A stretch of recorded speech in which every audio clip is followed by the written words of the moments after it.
The wind outside howled like a restless spirit against the frosted windows of the North Research Facility, hidden deep within the Norwegian mountains.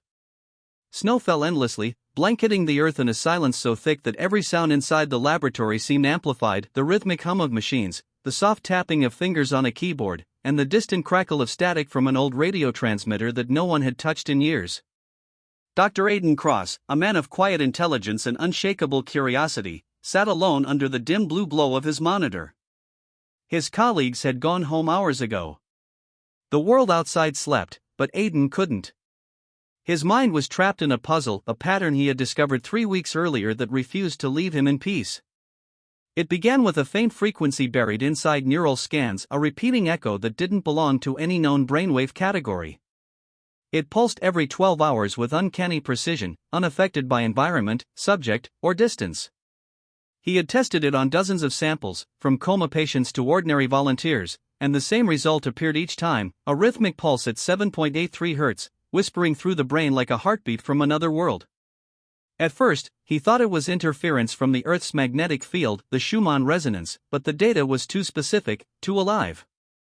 It carried variation, structure, something like coded information. And that haunted him. He leaned closer to the monitor, eyes bloodshot, as the signal repeated once more. The faint pattern drew across the screen in green waves. He isolated the segment, amplified it, and watched as small data blocks began forming within the waveform, geometric sequences that almost looked like language. Heart racing, Aidan began to decode it through a simple binary filter. Then, in bold letters, a phrase appeared across his monitor, one that froze him to the core. "You were once connected." Aidan blinked.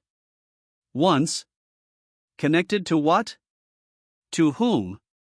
He copied the data, rechecked the source logs, and realized it didn't come from any of his equipment.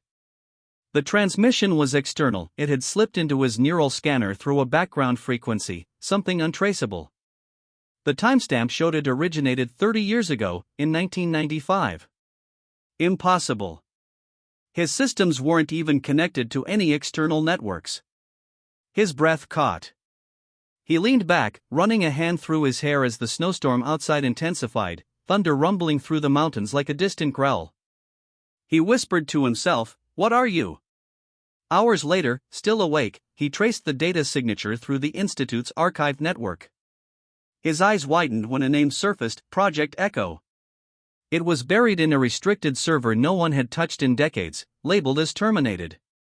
He requested access. The screen flashed red: access denied. File classified. Aidan frowned. He'd never heard of it, and neither had anyone else in the neuroscience department.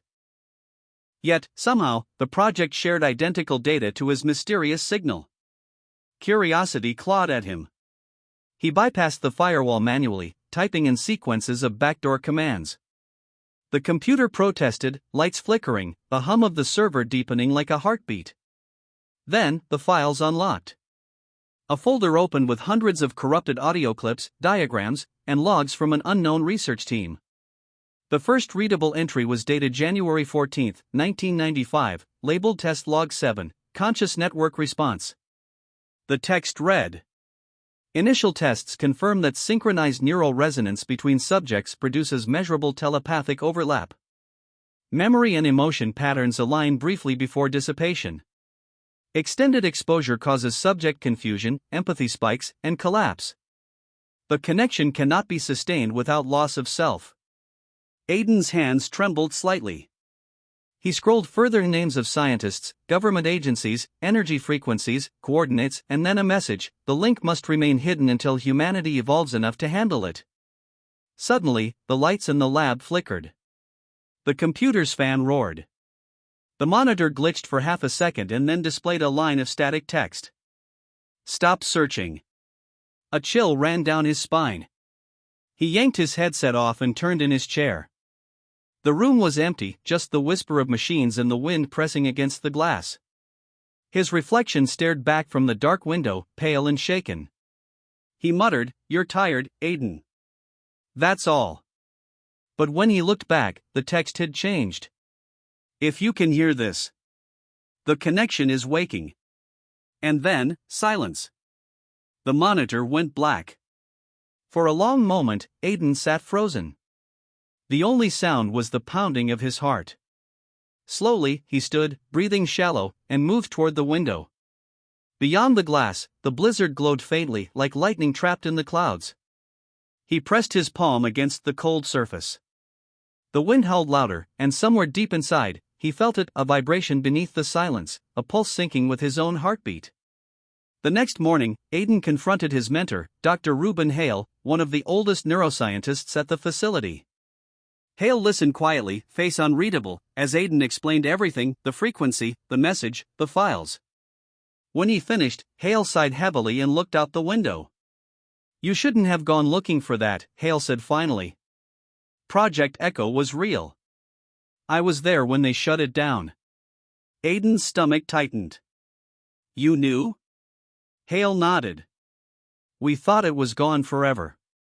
The connection you found isn't just data, it's human consciousness itself. We tried to link minds through electromagnetic resonance. It worked. Too well. People lost themselves. They became one, a hive of empathy, of shared thought, and it terrified the world powers. So they buried it. We were told never to speak of it again. But what was it for?" Aiden pressed. Hale's eyes met his, cold and tired. "It was for understanding. To end loneliness. To unite humanity. But they realized something dangerous: when all minds connect, control disappears. And those in control couldn't allow that." The room fell silent. The truth hung between them, heavy and unreal. That night, Aiden couldn't sleep.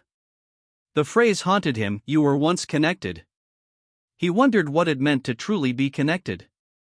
Was it possible that humans had once shared thoughts, feelings, even memories, on a level beyond speech or data? Could empathy itself be a forgotten frequency?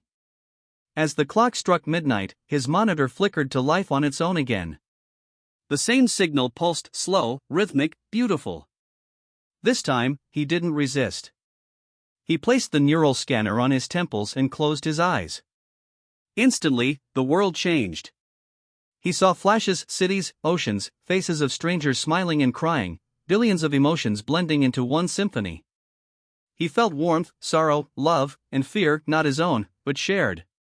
Then, amid the flood of sensations, he saw her, a woman with silver eyes, standing in a dim lab, whispering, "Find the chamber beneath the ice.